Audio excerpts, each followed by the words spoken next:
C social మీడియాలో వచ్చిన వార్తల మీద ట్విట్టర్లో నేను అదే రోజు ఖండించిన. ఒకటి.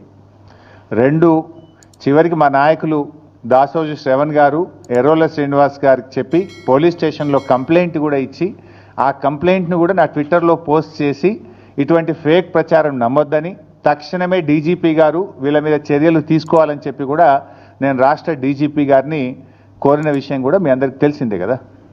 ఏం రఘు గారు?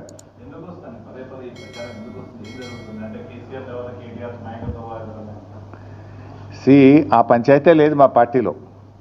నేను చాలాసార్లు కూడా చెప్పాను, మీరందరూ కూడా చూసింటారు. ఒక్కసారి కాదు, కొన్ని వందల సార్లు చెప్పి ఉంటాను. ఇవాళ కేసీఆర్ గారు మా పార్టీ అధ్యక్షుడు.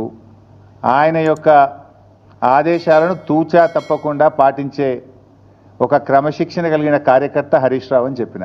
ఇది బహుశా వందల సభల్లో చెప్పిన, టీవీ డిస్కషన్స్లో చెప్పిన, ప్రెస్ మీట్లలో చెప్పిన, చిట్చాట్లో చెప్పిన, అనేక సందర్భాల్లో కూడా చెప్పిన. సో మీరు అన్నట్టు కేటీఆర్ గారికి నాయకత్వం అప్పచెప్తే స్వాగతిస్తాను. డెఫినెట్గా ఐ కోఆపరేట్.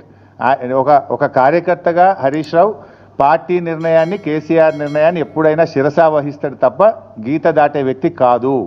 ఇది నా 25 ఏళ్ల రాజకీయ ప్రస్థానం చూపిస్తుంది. 25 ఏళ్ళ నుంచి నేను బీఆర్ఎస్ పార్టీలో ఉన్నాను. పార్టీ జెండా పుట్టుక నుంచి ఈ రోజు వరకు కేసీఆర్ గారి అడుగుజాడల్లో వారి సూచనలకు అనుగుణంగా పనిచేసేటువంటి ఒక కార్యకర్తగా హరీష్ రావు పనిచేసిండు, రేపు కూడా చేస్తాడు.